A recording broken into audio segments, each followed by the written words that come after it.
Muito bom dia a todos. Bom dia, deputado Gerson Claro. Muito bom dia, deputado Marçal Filho, deputado João Henrique Catan. Muito bom dia a todos que nos prestigiam nessa sessão da Comissão de Constituição, Justiça e Redação.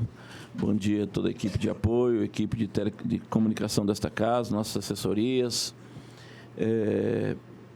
Invocando a proteção de Deus em nome da liberdade da democracia, eu declaro aberta a quarta sessão extraordinária da Comissão de Constituição, Justiça e Redação.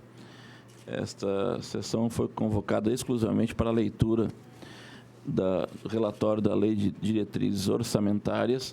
Não há ata e nem expediente a ser lido, nem projetos a serem distribuídos. Nós passamos, então, já de imediato a palavra ao deputado Marçal Filho.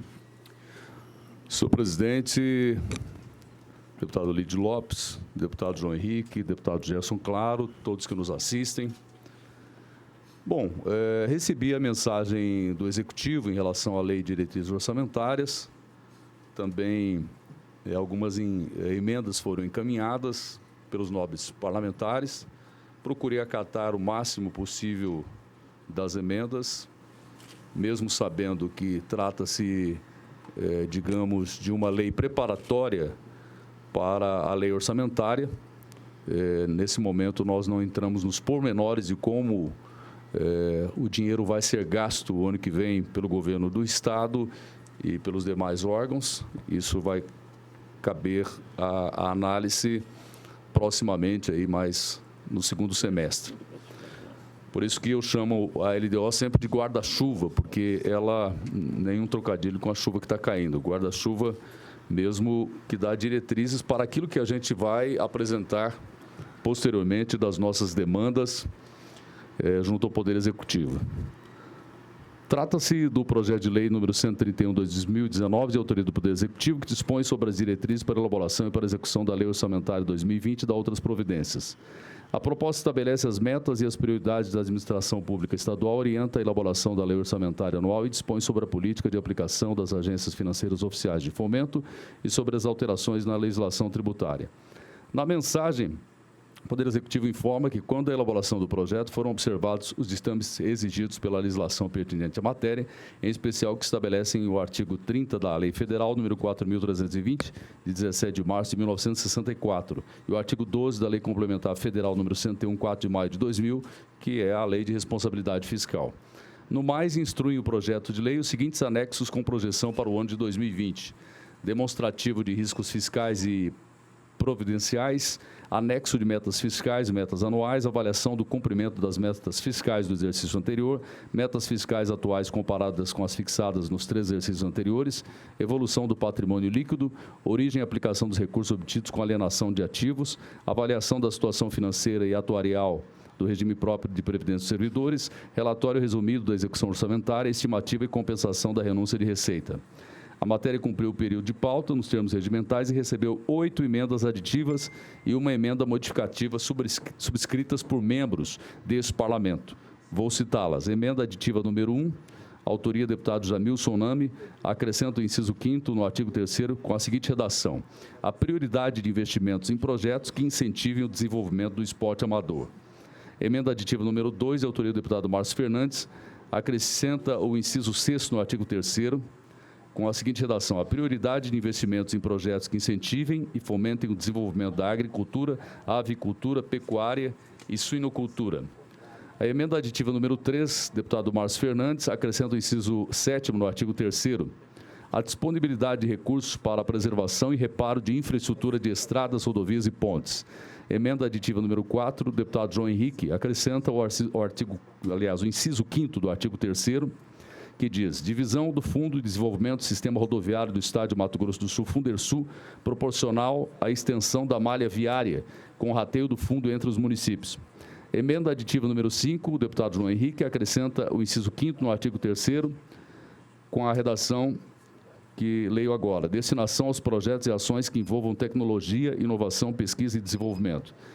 A de número 6, a emenda aditiva também do deputado João Henrique, acrescenta o inciso 5º no artigo 3º, com a redação: a prioridade nos programas de acessibilidade, habilitação, reabilitação e integração da pessoa com deficiência. A emenda seguinte, número 7, também aditiva, também do deputado João Henrique, acrescenta o inciso 5º no artigo 3º, a prioridade de investimentos em políticas de infraestrutura para o desenvolvimento regional. A próxima emenda, também de autoria do nobre colega deputado João Henrique, desta comissão, que acrescenta o inciso 5º no artigo 3º, a prioridade de investimentos em projetos que contemplem o direito à moradia. A emenda modificativa número 9, também do deputado João Henrique, modifica o parágrafo 2º do artigo 11. Redação original, lá no seu artigo 11, parágrafo 2º, as fontes de recursos e as modalidades de despesas a que se refere o inciso 3º do caput desse artigo serão especificados por ato do chefe do Poder Executivo. Esta é a redação que veio do Poder Executivo.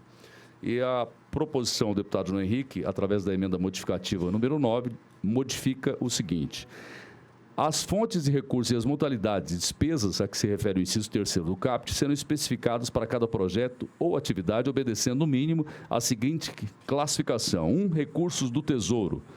Letra A, 00, recursos ordinários. Letra B, 01, DRE, desvinculação da Receita do Estado. Letra C, 2, recurso do adicional do ICMS, FECOMP, Lei número 3.337, 22 de dezembro de 2006. Letra D, 3, recursos provenientes da Lei Estadual número 2.105, de 30 de maio de 2000, FIS. A letra E, 8º, cota, parte do salário educação, cota estadual. 12, convênios e outras transferências federais. 13, operações de crédito internas e externas. 15, recursos de alienação de bens e direitos da administração direta. 18, cota parte da contribuição de intervenção do domínio econômico, CID. 20, recursos da emenda constitucional federal número 53, de 19 de dezembro de 2006, Fundeb. Inciso 2, recursos de outras fontes. 40, recursos diretamente arrecadados. 41, recursos arrecadados pelo Fundersul. 42, transferências fundo a fundo do DEPEN. 44, receitas de compensações ambientais. 45, recursos de alienação de bens e direitos da administração indireta. 46, recursos arrecadados pelo Fundemes. 47, receita do Plano Previdenciário, Lei Estadual 4.213, de 28 de junho de 2012. 48, receitas fundo a fundo da saúde. 49, receita do Plano Financeiro AGPREV. 51, operações de crédito internas e externas. 54, recursos da TEFRM, Lei Estadual 4.301, de 20 de dezembro de 2012. 81, convênios e outras transferências federais. 83, integralização de capital, exceto recursos do Tesouro. Inciso 3, modalidades de aplicação: A, transferências a municípios. B, transferências a instituições privadas sem fins lucrativos. C, transferências a instituições privadas com fins lucrativos. D, aplicação diretas. E, aplicação direta decorrente de operação entre órgãos, fundos e entidades, integrantes dos orçamentos fiscal e da Seguridade Social. Após a distribuição da matéria nessa Comissão de Constituição, Justiça e Redação, foram apresentadas mais 4 emendas aditivas. São elas: emenda aditiva número 10, autor deputado Capitão Contar, acrescenta o inciso 5º no artigo 3º, que diz o seguinte: investimentos em políticas de fomento ao turismo, visando principalmente dar maior visibilidade aos pontos turísticos do Estado, buscando o desenvolvimento socioeconômico das regiões. Emenda aditiva número 1, também do deputado Capitão Contar, acrescenta o inciso 5º no artigo 3º, disponibilidade de reservas específicas na Lei Orçamentária Anual 2020 para atendimento de programações decorrentes de emendas parlamentares individuais. Emenda aditiva número 12, deputado João Henrique, acrescenta o inciso 3º no artigo 2º, com a redação seguinte: da promoção da gestão equilibrada dos recursos públicos com o objetivo de eliminar qualquer déficit público no orçamento. Emenda aditiva número 13, também do deputado João Henrique, acrescenta o inciso 3º no artigo 2º. A redação é a seguinte: da não insolvência financeira do sistema previdenciário, com a revisão da política de contribuição patronal e dos servidores ao sistema previdenciário, prevendo condições para a negociação com a Assembleia Legislativa do Mato Grosso do Sul. É o relatório necessário. Passamos agora à análise da matéria em observância ao que preconiza o artigo 46, inciso 1, alínea A, do Regimento Interno da Assembleia Legislativa de Mato Grosso do Sul. Primeiramente, cumpre-nos destacar no tocante à competência legislativa, o que dispõe nossa Constituição Estadual nos artigos 67 caput, 89, inciso 12 e 160, inciso 2. Vou revelá-los. Artigo 67. A iniciativa das leis complementares e ordinárias cabe a qualquer membro comissão da Assembleia Legislativa, ao governador do Estado, ao Tribunal de Justiça, ao Tribunal de Contas, ao Procurador-Geral da Justiça, ao Defensor Público-Geral do Estado e aos cidadãos nos termos dessa Constituição. Artigo 89. Compete privativamente ao governo do Estado, ao governador do Estado, inciso 12º, enviar à Assembleia Legislativa o plano plurianual, o projeto de lei de diretrizes orçamentárias e as propostas de orçamento. Artigo 160. Leis de iniciativa do Poder Executivo estabelecerão, inciso 2, as diretrizes orçamentárias. Sobre o tema, prescreve o regimento interno dessa Casa, em seu artigo 167, inciso 3º, que a iniciativa quanto à apresentação de proposição à Assembleia será nos termos da Constituição e desse regimento do governador do Estado.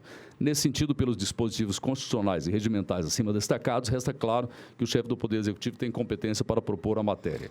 No mais, verificamos que o projeto em análise está em consonância com a legislação atinente ao tema. Estabelece o parágrafo 2º do artigo 160 da nossa Carta Estadual que a Lei de Diretrizes Orçamentárias compreenderá as metas e as prioridades da administração pública estadual, incluindo as despesas de capital para o exercício financeiro subsequente, orientará a elaboração da lei orçamentária anual, disporá sobre as alterações na legislação tributária e estabelecerá a política de aplicação das agências financeiras oficiais do fomento.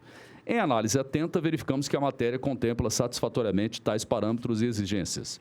Ademais, no tocante à elaboração da estimativa de receita e à previsão da renúncia de receita, o projeto se amolda no artigo 30 da Lei Federal nº 4.320, de 1964, que estatui normas gerais de direito financeiro para elaboração e controle dos orçamentos e balanços da União, dos Estados, dos municípios e do Distrito Federal, bem como o artigo 12 da Lei de Responsabilidade Fiscal, em verbis, artigo 30, a estimativa da receita terá por base as demonstrações a que se refere o artigo anterior à arrecadação dos 3 últimos exercícios, pelo menos, bem como as circunstâncias de ordem conjuntural e outras que possam afetar a produtividade de cada fonte de receita. Artigo 12. As previsões de receita observarão as normas técnicas e legais, considerarão os efeitos das alterações na legislação da variação do índice de preço do crescimento econômico ou de qualquer outro fator relevante e serão acompanhados de demonstrativo de sua evolução nos últimos 3 anos, da projeção para os 2 seguintes, àquele a que se referirem e da metodologia de cálculo e premissas utilizadas. Além disso, os anexos que instruem o projeto de lei atendem a exigências constantes nos parágrafos 1º, 2º e 3º do artigo 4º e no inciso 2º do artigo 1º, aliás, do parágrafo 1º do artigo 59, ambos da Lei de Responsabilidade Fiscal. Diz lá no artigo 4º, a Lei de Diretrizes Orçamentárias atenderá ao disposto no parágrafo 2º do artigo 165 da Constituição e, parágrafo 1º, integrará o projeto de lei de diretrizes orçamentárias anexo de metas fiscais, em que serão estabelecidas metas anuais, em valores correntes e constantes, relativas a receitas, despesas, resultados nominal e primário e montante da dívida pública para o exercício a que se referirem e para os 2 seguintes. Parágrafo 2º. O anexo conterá ainda avaliação do cumprimento das metas relativas ao ano anterior, demonstrativo das metas anuais instruído com memória e metodologia de cálculo que justifiquem os resultados pretendidos, comparando-as com as fixadas nos 3 exercícios anteriores e evidenciando a consistência delas com as premissas e os objetivos da política econômica nacional. Inciso 3º, evolução do patrimônio líquido, também nos últimos 3 exercícios, destacando a origem e aplicação dos recursos obtidos com alienação de ativos. Artigo 4º, ou inciso 4º, a avaliação da situação financeira e atuarial. A. Dos regimes geral de previdência social e próprio dos servidores públicos e do Fundo de Amparo ao Trabalhador. Inciso 5º, demonstrativo de estimativa e compensação da renúncia de receita e da margem de expansão das despesas obrigatórias de caráter continuado. Parágrafo 3º, a Lei de Diretrizes Orçamentárias conterá anexo de riscos fiscais, onde serão avaliados os passivos contingentes e outros riscos capazes de afetar as contas públicas, informando as providências a serem tomadas caso se concretizem. Artigo 53, acompanhará um relatório resumido, demonstrativos relativos a parágrafo 1º, o relatório referente ao último bimestre do exercício será acompanhado também de demonstrativos. Inciso 2º, das projeções atuariais dos regimes de previdência social geral e próprio dos servidores públicos. No mais, quanto às emendas apresentadas, após realizarmos um estudo minucioso sobre cada uma delas e constatarmos a necessidade de algumas alterações, temos a considerar o seguinte. Quanto à emenda aditiva número 1, para melhor adequar sua redação à correta técnica legislativa e favorecer sua incorporação ao texto do projeto, levando em conta o caráter genérico da Lei de Diretrizes Orçamentárias, apresentamos uma subemenda em conjunto com o deputado Jamilson Nami, substituindo a expressão prioridade por disponibilidade e a expressão esporte amador por desporto. Conversando com o deputado, ele tem uma luta muito grande em relação ao esporte amador. mas isso seria algo muito pontual, que deverá constar no orçamento, mas na LDO, entendi eu, que deveríamos colocar um guarda-chuva de desporto para que, posteriormente, pudéssemos privilegiar o esporte amador. Realmente louvável a iniciativa do deputado Jamilson Nami. Quanto à emenda aditiva número 2, para melhor adequar sua redação à correta técnica legislativa e favorecer sua incorporação ao texto do projeto, levando em conta o caráter genérico da Lei de Diretrizes Orçamentárias, apresentamos uma subemenda substituindo a expressão prioridade por disponibilidade e a expressão agricultura, avicultura, pecuária e suinocultura pela expressão agropecuária. É o mesmo caso também, essa emenda é do deputado Márcio Fernandes. Todas essas áreas que ele colocou aqui são próprias da agropecuária. Depois, ele poderá apresentar no orçamento recursos específicos para avicultura, pecuária, suinocultura, enfim. Quanto às emendas aditivas números 3, número 7 e número 8, por abordarem conteúdo semelhante, qual seja a prioridade de investimentos em infraestrutura, apresentamos uma emenda aglutinativa, buscando conciliar a redação das 3 proposições e assim favorecer sua incorporação ao texto do projeto. Essas emendas todas tratam de infraestrutura. Também, sob o mesmo argumento, eu fiz essa emenda aglutinativa, porque temos que ter sempre a visão geral, para que lá no orçamento, aí sim, no segundo semestre, possamos destrinchá-la, né?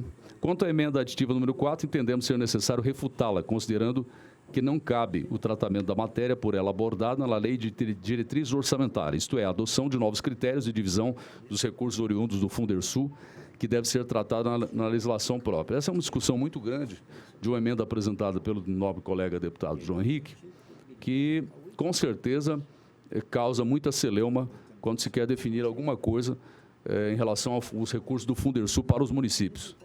Então, não é só para não entrar nessa briga aqui, mas não coloquei a emenda porque entendi que existe uma legislação específica para isso que nós podemos tratar numa outra ocasião. Quanto à emenda aditiva número 5, não encontramos nenhum óbice a sua incorporação no texto do projeto, razão pelo qual acolhi. Quanto à emenda aditiva número 6, para favorecer sua incorporação ao texto do projeto, levando em conta o caráter genérico na Lei de Diretrizes Orçamentárias, apresentamos uma subemenda à proposição de forma a expandir seu alcance, abordando o tema inclusão social de maneira ampla. Também haviam pormenores nessa emenda, preferi eu fazer uma subemenda para deixar o tema inclusão social, que irá acolher certamente muitas das nossas reivindicações quando da discussão do orçamento. Quanto à emenda modificativa número 9, constatamos ser necessário refutá-la, considerando que o regramento proposto no projeto de lei de diretrizes orçamentárias pelo Poder Executivo tem a finalidade de propiciar os ajustes com a implantação do novo emendário de receita, conforme orienta o Manual de Contabilidade aplicado ao setor público e a portaria interministerial, segundo o qual a utilização de fontes de recursos não é obrigatória. Quanto à emenda aditiva número 10, não encontramos nenhum óbice à sua incorporação no texto do projeto, razão pelo qual deve ser acolhida. Quanto à emenda aditiva número 11, constatamos ser necessário refutá-la, considerando que a proposta excede as normas fixadas no artigo 8º da Portaria Interministerial STN-SOF número 163, de 4 de maio de 2001. Quanto à emenda aditiva número 12, constatamos ser necessário rejeitá-la, levando em conta que a emenda impositiva, fixando a eliminação do déficit orçamentário, é impraticável e não encontra previsão na Lei Federal, número 4.320, de 17 de março de 1964, e na Lei de Responsabilidade Fiscal. Quanto à emenda aditiva número 13, constatamos ser necessário rejeitá-la, levando em conta que as condições nela estabelecidas excedem os limites de intervenção do Poder Executivo Estadual na fixação de políticas dependentes do cenário econômico e da política previdenciária nacional. No mais, utilizando-nos da permissão constante no inciso 2 do artigo 181 do Regimento Interno, neste momento apresentamos 2 emendas aditivas, acrescentando o inciso 5º ao artigo 3º do projeto de lei, a fim de assegurar, quando a elaboração da programação de investimentos da administração pública, que sejam disponibilizados investimentos a programas voltados ao garantimento da segurança pública e a programas que incentivem o acesso, o desenvolvimento, a difusão e o fomento da cultura. Nesse ponto, ressaltamos que, quando da elaboração da redação final do projeto, as emendas aditivas que incluíram o inciso 5º ao artigo 3º, que forem aprovadas pelo soberano plenário dessa Casa de Leis, deverão constar no texto, observando-se a numeração de incisos, isto é, as emendas devem ser incluídas como inciso 5º, inciso 6º e inciso 7º, e assim por diante, até o número de incisos ou emendas que forem aprovadas. Por fim, é necessário enfatizarmos que, embora vivamos tempos de imprevisibilidade, ainda que vislumbremos com otimismo o cenário futuro, cabe ao Poder Executivo elaborar e a este Parlamento apreciar as diretrizes da lei orçamentária do ano vindouro com responsabilidade, dentro da realidade em que nos encontramos, sem perder de vistas, no entanto, a manutenção dos serviços públicos essenciais e a busca por sempre melhorar a qualidade de vida da população sul-mato-grossense. É o que constatamos na presente proposição. Desta feita, por entendermos que o projeto de lei número 131/2019 contempla os requisitos da constitucionalidade, da legalidade e da juridicidade, emitimos parecer favorável à sua regular tramitação com a incorporação das emendas aditivas número 5 e número 10, das subemendas número 14, número 15 e número 17, da emenda aglutinativa número 16 e das emendas aditivas número 18 e número 19, anexas a este parecer. Queria só comentar, senhor presidente, ao final da apresentação deste relatório, que procuramos acatar o maior número de propostas apresentadas pelos novos parlamentares, que são sempre boas contribuições. Mas quero lembrar que a nossa bancada aqui de Mato Grosso do Sul, a bancada federal, os 8 deputados federais e os 3 senadores, eles apresentaram 3 emendas à LDO, com 3 ações pontuais. Entretanto, isto é necessário no caso da LDB do governo federal, da União, porque lá são interesses de vários estados. Então, você tem que constar também guarda-chuva, são grandes projetos, 3 grandes projetos. Eu até ouvi uma discussão aí de que não foi contemplado Campo Grande, que Campo Grande foi deixado de fora. Na realidade, esse não é o momento de tratar disso. O momento para isso é na lei orçamentária, no final do ano, né? Agora, ninguém vai colocar na LDO, município tal, cidade tal, esta ou aquela vai ser beneficiada, né? Acho que é um equívoco lá de alguém que levantou esse assunto. Então, eu queria só dar ênfase a isso para dizer que não é, digamos, nenhuma uma falta de disposição desse relator de não contemplar todas as emendas. É simplesmente porque esse é o espírito da lei de diretrizes. Muito obrigado, deputado Marçal Filho, pela relatoria. Se manifestou falando em cada emenda apresentada pelos pares. E, na verdade, nós resguardamos, na verdade, a lei orçamentária para que possamos também apresentar as nossas emendas. Com o parecer favorável pela regular tramitação, como vota o deputado Barbosinha. Senhor presidente, eu quero, antes de emitir o meu voto, enaltecer o trabalho realizado pelo deputado Marçal Filho.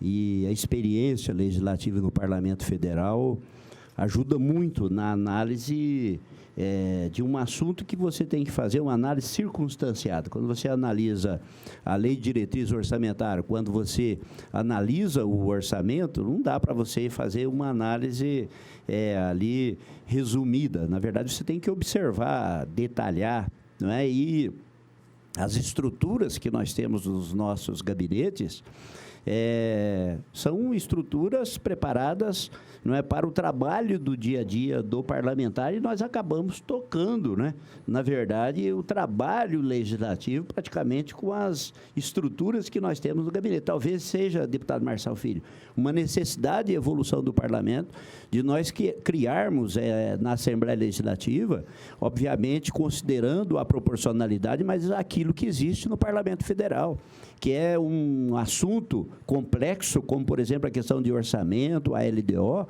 você tem uma estrutura ou outros assuntos que, eventualmente, um deputado, como a questão, por exemplo, relacionada à energia, não é, que é um assunto técnico, complexo, difícil da gente entender, de você ter oportunidade de ter profissionais técnicos subsidiando o parlamentar com avaliação técnica até para poder levar o nosso debate. Então, de forma que, enaltecendo o bom trabalho, a preocupação do deputado Marçal Filho, inclusive de dialogar com os técnicos do governo, né, nesse trabalho, né, aprofundado, acompanhar o bem lançado voto do relator em todos os seus aspectos.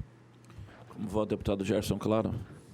Eu quero também enaltecer o voto do relator, chamando a atenção que, de fato, nós estamos votando a diretriz, né? É aquilo que vai dar o norte de como nós vamos elaborar a peça orçamentária, que é onde as despesas efetivamente serão programadas a partir deste norte que nos dá a lei de diretriz. Eu chamo a atenção para algumas coisas que estão previstas no orçamento, a questão da superação, já na lei de diretrizes, que o orçamento deverá prever superação de desigualdades, desenvolvimento, ainda no início da lei de diretrizes, fortalecimento da participação, o controle social, está muito em voga hoje no fortalecimento da participação, compliance, integridade. Então, na lei de diretrizes é que nós vamos estabelecer rubricas específicas, despesas específicas, de acordo com o que está estabelecido aqui. Então, eu quero acompanhar o voto do relator, parabenizando aí pelo trabalho, deputado. Um voto, deputado João Henrique. Eu também gostaria de estender meus cumprimentos ao nobre colega Marçal Filho. Tenho acompanhado aqui dentro dessa Comissão de Constituição e Justiça o esforço e o trabalho para que esse parlamentar coloca a participação dos trabalhos e contribuição dos outros colegas. Sei que é um parlamentar extremamente sensível. Iniciar a minha fala já concordando com Vossa Excelência sobre a discussão da eventual não inclusão de Campo Grande, né, nessa discussão de Brasília, principalmente porque distorções interregionais, regionalizadas, elas devem constitucionalmente constar no plano plurianual, né, por essência do que prevê o artigo 165 da Constituição Federal, no parágrafo 1º. Dizer que a LDO é uma legislação de suma importância, que a iniciativa dela parte do Poder Executivo, mas a confecção final, a palavra final é nossa, desse parlamento, é do trabalho que foi produzido por Vossa Excelência, que muitos colegas, muitos eleitores curiosos sobre o tema de atuação parlamentar não entendem algumas limitações que os deputados têm, porque o nosso próprio regimento, no artigo 340, prevê que só pode entrar na lei orçamentária aquilo que tiver uma diretriz na LDO. Então, esse é um momento para que essa casa pontue todas as diretrizes, o norte e a meta dos trabalhos que serão pontuados anualmente. Somos obrigados a conviver com o PPA, o Plano Plurianual, que foi feito em outra oportunidade, porque ele estabelece a ideia de continuidade. Então, todo o PPA ele vai estabelecer as diretrizes de um mandato inicial nos 3 primeiros anos e continua no ano seguinte para poder não ter interferência de uma gestão na outra, estabelecendo a continuidade. Isso vai acontecer conosco também no final da nossa gestão. E justificar para todos que acompanharam o trabalho de Vossa Excelência quanto às nossas emendas, que estabelecemos apenas critérios, prioridades daquilo que este parlamentar sente que pode vir a ser uma dificuldade. Então, acompanhei o voto de Vossa Excelência, não irei criar qualquer tipo de obstáculo, mas esse parlamentar entende e alerta que o Estado poderá ter problemas no cumprimento de suas metas. Então, quis estabelecer a prioridade, eliminar o déficit fiscal como meta, algo que a Previdência, inclusive em matéria federal, já consome quase metade do orçamento. Então, foi nesse sentido de estabelecer realmente um guarda-chuva daquilo que nós poderemos enfrentar lá na frente, de tempestades que este parlamentar alerta, e agradece Vossa Excelência por todo o trabalho realizado, acompanhando de maneira integral o parecer de Vossa Excelência. Muito bem, eu também acompanho o bem lançado voto do relator, parabenizando o deputado Marçal Filho, não só pelo trabalho na relatoria, mas pelo trabalho de conversar com o governo, com os deputados, que apresentaram as emendas, discutir com os parlamentares e oportunizar para que realmente as emendas fossem feitas na LDO. Ok, agradeço. Agradeço todos os votos aí, agradeço as palavras. É um trabalho que nos alegra. Todos nós que estamos nessa Comissão de Justiça temos essa vocação, né, para discutir leis, para elaborar leis. Temos as nossas limitações, que estamos lembrando sempre aqui, mas quando temos a oportunidade de produzir alguma coisa que seja de extrema relevância, que tenha a ver com a nossa função maior, que é de além de fiscalizadores e legisladores, a gente fica muito satisfeito, então agradeço todas as palavras. Nós aproveitamos, estamos numa sessão, o deputado Barbosinha tem um projeto para ser devolvido, já aproveitamos, vamos recepcioná-lo, então. Senhor presidente, rapidamente aqui, se me permite, vou fazer a devolução, até porque eu fui cobrado ontem, e, na verdade, eu não havia devolvido porque constava no sistema a tramitação de idêntico projeto. Né? Aqui é um projeto de emenda constitucional e tramitava uma lei ordinária por esse parlamento, e em razão de ser matéria idêntica, eu havia, só que, na verdade, já havia pedido a retirada, só que o sistema não tinha sido baixado. Trata-se de projeto de emenda constitucional 002/2019, de autoria do deputado Zé Teixeira e do deputado Coronel Davi, que altera o parágrafo 9º-A do artigo 27 da Constituição do Estado de Mato Grosso do Sul, nos termos que especifica. A proposta em análise tem por escopo vedar a nomeação de pessoas que tenham sido condenadas pela Lei Maria da Penha por crimes sexuais contra crianças e adolescentes e por crimes cometidos contra idosos, para todos os cargos efetivos e de comissão da administração pública, direta e indireta do Estado, em todos os seus poderes, ficando a redação pretendida formulada conforme quadro comparativo abaixo. Eu vou fazer a leitura de como ela se encontra na Constituição e como que é a pretensão da emenda constitucional. Esse é um assunto que foi tratado, deputado Lídio Lopes, no período passado, no mandato, na legislatura anterior, de uma emenda, se não me engano, do deputado Amarildo Cruz, que ele colocou esse parágrafo 9º-A.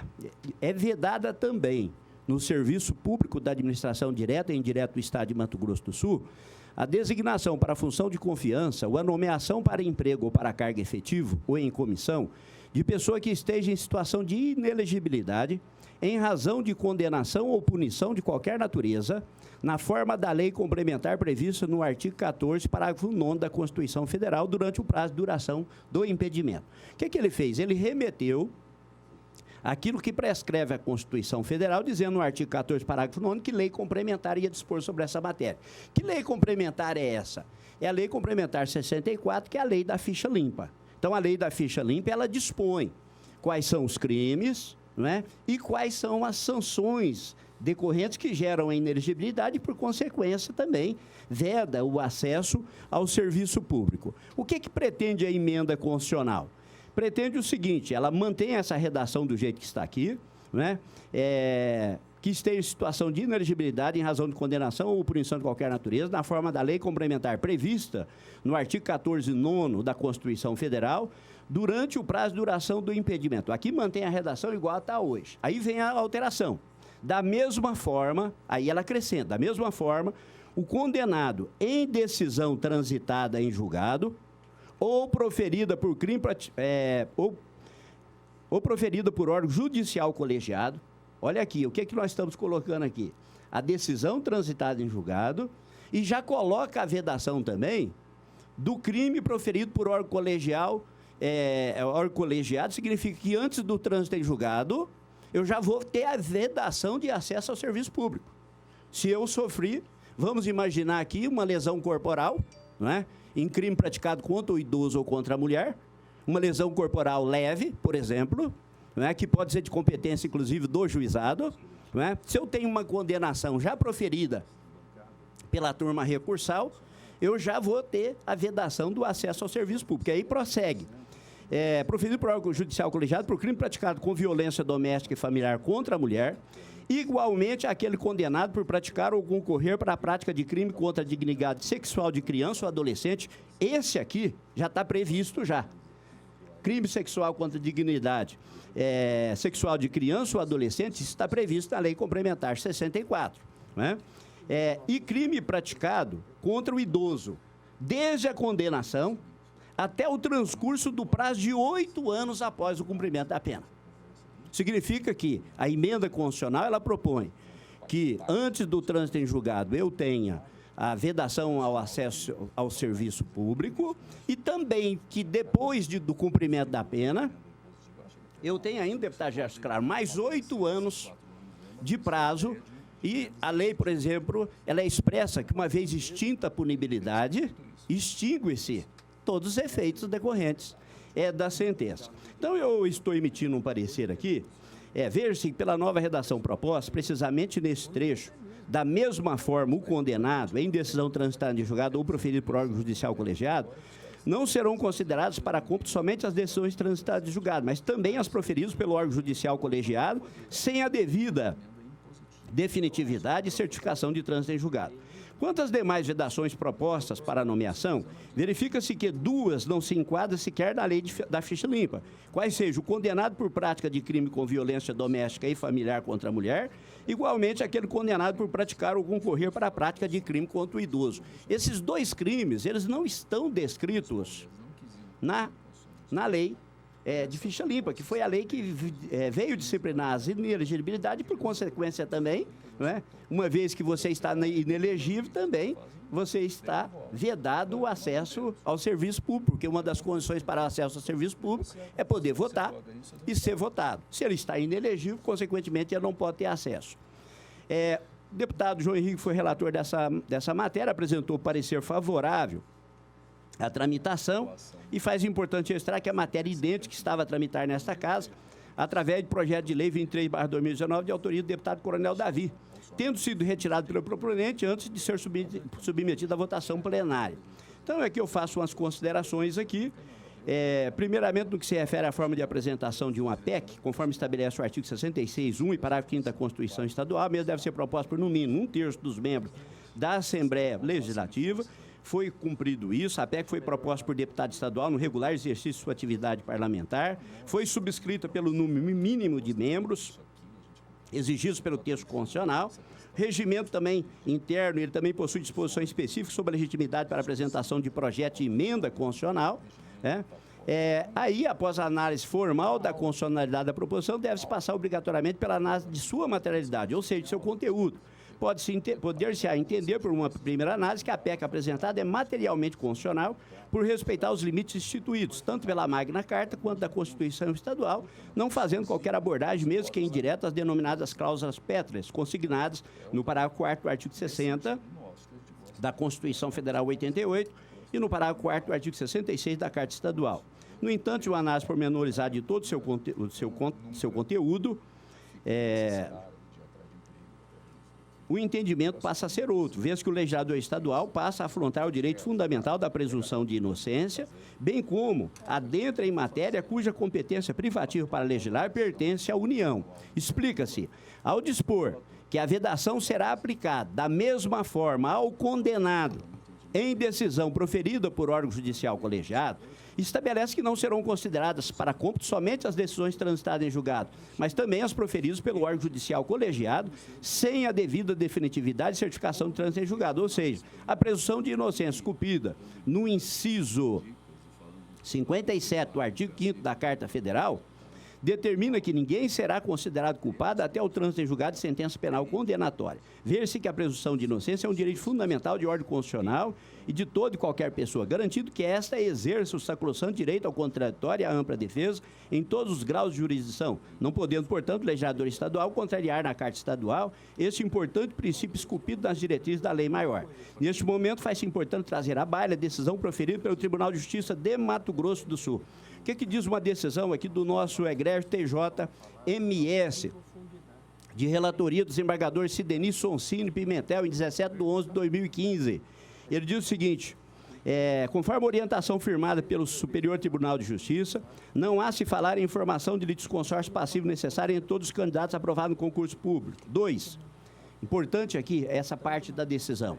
Inexistindo condenação com trânsito em julgado, ainda que o apelado esteja respondendo à ação criminal, tal circunstância não se constitui em causa a justificar a negativa de posse do candidato aprovado no certame, sob pena de afronta ao princípio do indúbio pro réu, principalmente quando o processo criminal encontra-se suspenso em razão do apelado ter sido submetido a período de prova, pelo prazo de 2 anos. É o caso da lei do juizado. Uma lesão corporal, por exemplo, praticado no ambiente doméstico ou praticado contra o idoso, vai ser de competência, pode ter a suspensão condicional, né, ali do processo, ou a própria suspensão condicional da pena no âmbito judicial. E aí ele diz aqui, ó, principalmente quando o processo criminal encontra suspenso em razão do apelado ter sido submetido a período de prova, pelo prazo de 2 anos. Vale destacar que após o cumprimento do período de prova, restará extinta a punibilidade, inclusive seus efeitos, de forma que a negativa de hipótese antes do trânsito em julgado fere o princípio da inocência garantido. Outro aspecto da Constituição é que não só veda, como proíbe 8 anos depois de extinta a punibilidade, depois de cumprida a pena, o acesso ao serviço público. Né? Então, essa decisão aqui, ela se amolda muito ao que nós estamos analisando. Quanto às demais vedações propostas para nomeação em cargo ou função pública, verifica-se que 2 não se enquadram sequer na lei da ficha limpa, quais sejam? O condenado por prática de crime com violência doméstica e familiar contra a mulher, igualmente aquele condenado por praticar ou concorrer para o crime praticado contra o idoso.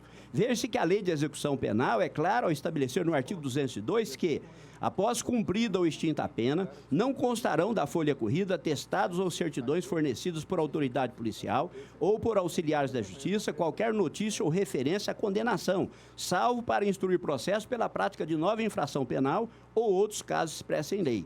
Da simples leitura do dispositivo penal, pode-se constatar, no que diz respeito aos crimes cometidos com violência doméstica e familiar contra a mulher, igualmente aquele condenado por praticar ou concorrer para a prática de crime contra o idoso, está sendo criada uma pena acessória ao acusado, passando o parlamentar estadual a legislar sobre matéria de competência privativa da União, nos termos que dispõe o inciso 1, artigo 22 da Constituição da República Federativa do Brasil.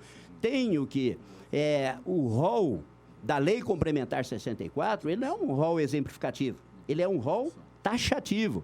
Quisera o legislador federal vedar a inexigibilidade, ele teria incluído na Lei 64 os crimes tratados no projeto de emenda constitucional. Evidentemente que não compete ao legislador estadual estender o rol da inelegibilidade, portanto, a lei da ficha limpa, e mesmo aqueles, e aí por vias transversas, do acesso ao serviço público. Né? Está aqui no artigo 22 da Constituição Federal, que compete privativamente à União legislar sobre direito civil, comercial, penal, processual, penal, eleitoral, agrário, marítimo, aeronáutico, espacial e do trabalho. Ao que se percebe da presente proposição, o projeto de lei 23/2019, recentemente arquivado a pedido de um dos proponentes para a apresentação dessa PEC, replicou a mesma matéria desse projeto, de forma que o objeto pretendido nessa emenda constitucional ou já está previsto na lei complementar no 64/90, ou afronta a lei maior ao criar pena acessória não prevista na lei penal. Assim, todo exposto, em vista dos vícios insanáveis de constitucionalidade e legalidade, divergindo do voto do relator, sou de parecer contrário à tramitação do projeto. Senhor presidente, só justificar aqui, deputado Marçal, a razão de apresentar hoje, e já justificando a minha ausência na próxima semana, eu vou fazer em São Paulo, no INSPER, uma segunda etapa de um curso, terça e quarta-feira. Então, só vou estar presente na sessão de quinta. Então, para não ficar prejudicado, em razão do pedido de urgência, eu aproveitei a oportunidade da extraordinária para poder fazer a devolução do presente projeto. Não tem nada a ver com a administração municipal. O curso não tem nada a ver com a administração municipal. É como voto, senhor presidente. Questão de ordem, presidente. Como já teve vista, não tem mais previsão de vista, presidente? Eu acho que tem. Tem. Então, eu quero pedir vênia. Eu tenho, assim, já adiantando aqui, um entendimento de que, num primeiro momento, preliminarmente, se não estivesse previsto na nossa Constituição que, para ter acesso ao serviço público, a pessoa não pode estar enquadrada na lei complementar da ficha limpa 6490, mesmo tendo cometido algum crime, a pessoa poderia ter acesso ao serviço público. Não é a lei complementar 6490, sob o meu ponto de vista, que estabelece as condições para ter acesso ao serviço público. Nós estamos tratando de outra coisa aqui. A Constituição Estadual, né, ela prevê, ela dá as diretrizes daquelas pessoas que podem ter acesso ao serviço público, obedecendo, é óbvio, à Constituição Federal, e ela amplia aí algumas condições para ter o acesso ao serviço público estadual, algumas condições. A minha dúvida não é com relação à iniciativa ou à possibilidade de ampliar alguém apenado por coisas de outras leis, que não a lei complementar da ficha limpa. A lei complementar da ficha limpa, ela trata é uma complementar à Constituição, ao artigo 14 da Constituição, que trata de inelegibilidade. Ela não trata de acesso ao serviço público.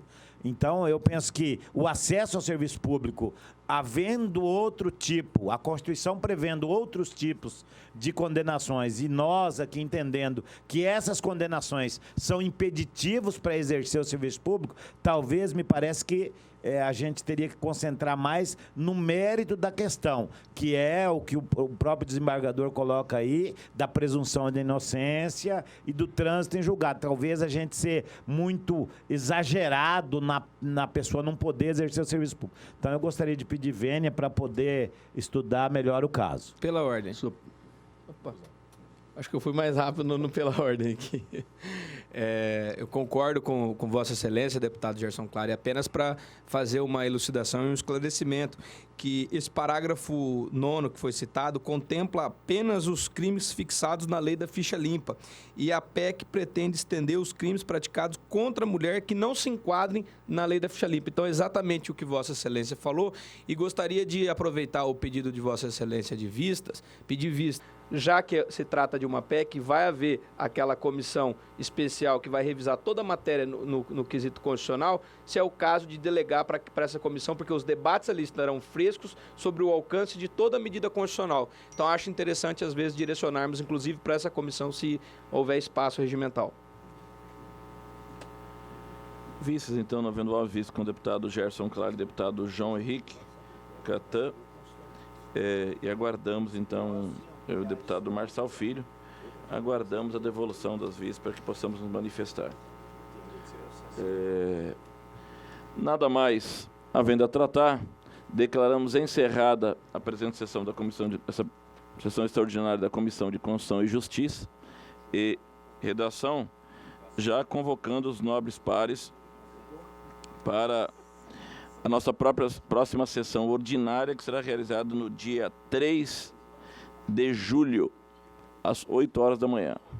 Deus abençoe a todos, tenham todos um bom dia, um dia abençoado por Deus.